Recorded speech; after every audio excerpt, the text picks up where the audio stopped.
anak-anak yang terkasih, berjumpa lagi dengan Bu Cutri dalam pelajaran pendidikan agama Katolik. Anak-anak, salam sejahtera untuk kita semua. Pada pertemuan kali ini, Bu Cutri akan mengajak kalian semua untuk belajar pelajaran yang ketiga dengan judul Bangga dan Bersyukur sebagai Bangsa Indonesia. Apakah kalian sudah siap untuk belajar? Mari kita belajar bersama.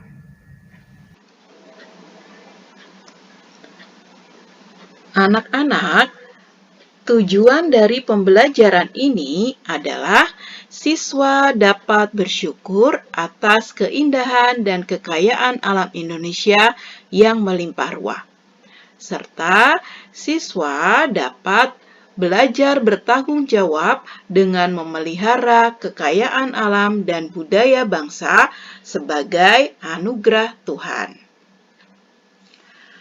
Anak-anak, Indonesia adalah sebuah negara yang terbentang dari Sabang sampai Merauke dan mempunyai letak yang sangat strategis, yakni di antara dua benua, yaitu benua Asia dan benua Australia, dan di antara dua samudra, yaitu Samudra Hindia dan Samudra Pasifik. Indonesia mempunyai kekayaan alam yang berlimpah. Lebih dari itu, alam Indonesia sangatlah indah.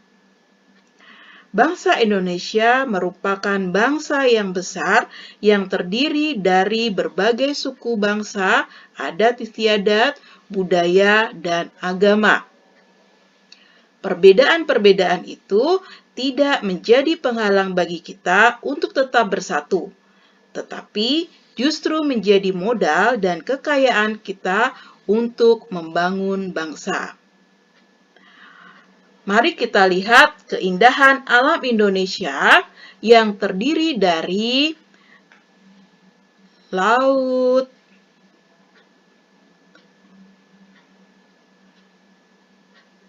danau, pegunungan, sawah, hutan, dan kekayaan alam yang berupa aneka ragam binatang dan aneka ragam tumbuhan yang terdiri dari bunga, bangkai, anggrek, tanaman kelapa sawit, tanaman kayu putih, serta binatang atau satwa langka yang dilindungi di Indonesia seperti rakong gading, harimau Sumatera, burung merak, komodo, dan masih banyak lagi. Selain itu, bangsa Indonesia kaya akan budaya yang terdiri dari rumah adat Indonesia, berbagai tarian adat dari masing-masing daerah, alat musik yang berbeda-beda, serta upacara adat yang dimiliki oleh berbagai suku bangsa yang ada di Indonesia.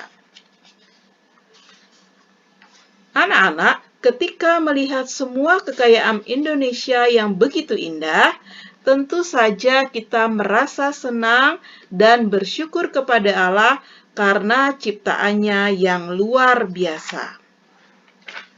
Bagaimana pandangan kitab suci menurut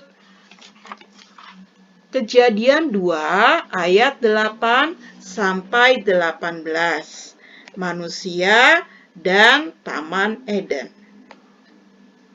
Selanjutnya, Tuhan Allah membuat taman di Eden, di sebelah timur.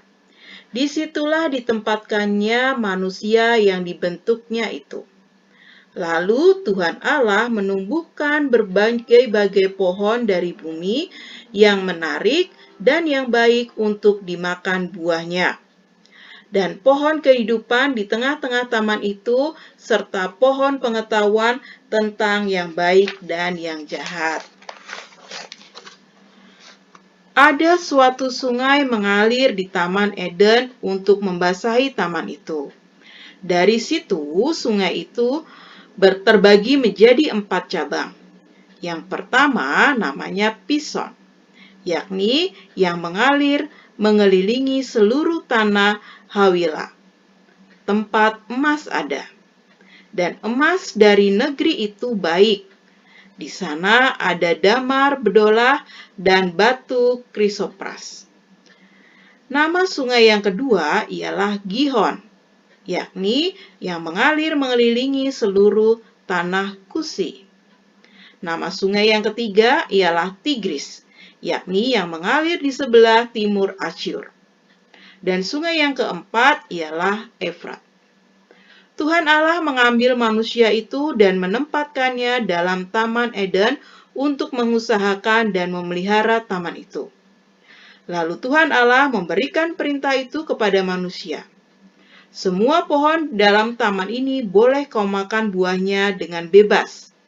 Tetapi pohon pengetahuan tentang yang baik dan yang jahat itu janganlah kau makan buahnya. Sebab pada hari engkau memakannya, pastilah engkau mati.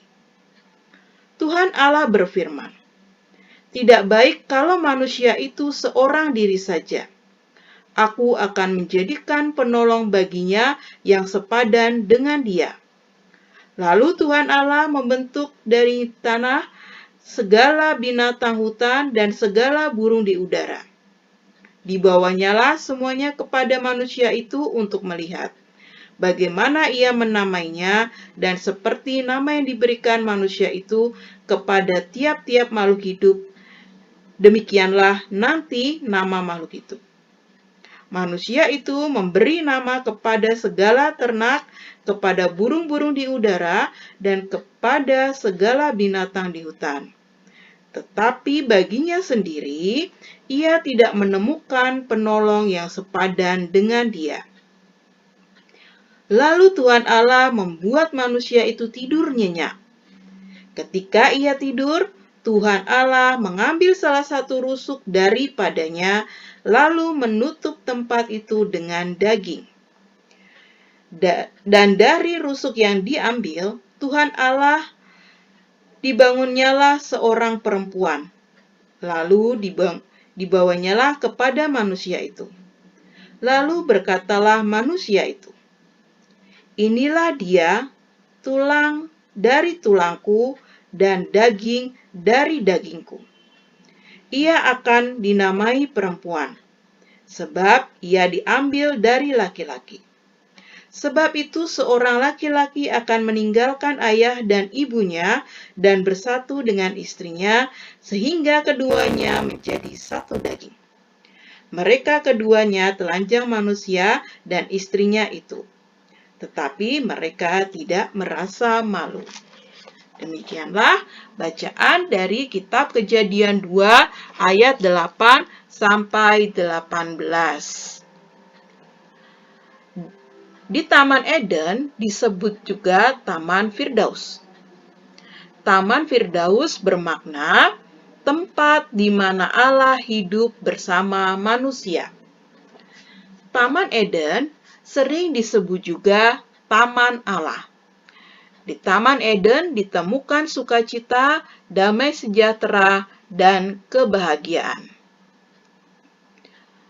Allah menciptakan manusia di Taman Eden untuk mengolah dan mengusahakan taman tersebut.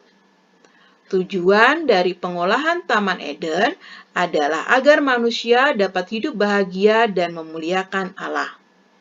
Manusia pertama diberi tugas untuk memberi nama binatang dan tumbuhan yang ada di Taman Eden. Selain itu, di Taman Eden juga mengalir sungai yang terbagi menjadi 4 cabang, yaitu Pison, Gihon, Tigris, dan Efrat.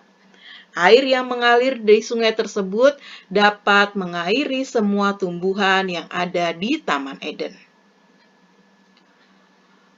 Kondisi Taman Eden pada awalnya baik dan asri.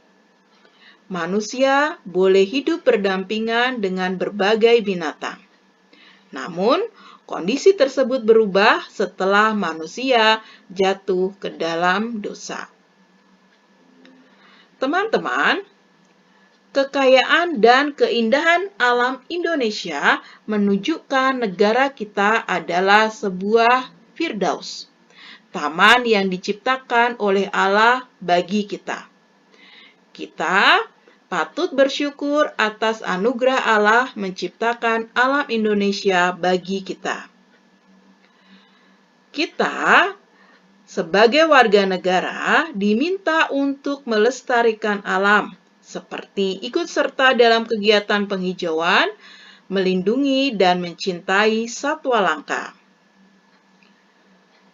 Menjaga dan memelihara alam Indonesia merupakan bukti kecintaan kita terhadap Indonesia. Kita pun dapat meneladan Yesus yang sangat mencintai negerinya, seperti menaati adat istiadat Yahudi dengan mengikuti aturan yang berlaku dalam masyarakat tersebut. Anak-anak yang terkasih, dengan mengetahui kekayaan dan keindahan alam Indonesia, kita merasa semakin bangga menjadi anak Indonesia. Mari kita lestarikan alam Indonesia beserta keanekaragaman budayanya. Demikian pelajaran agama kali ini. Sampai berjumpa lagi pada pertemuan berikutnya. Salam sejahtera, Tuhan memberkati.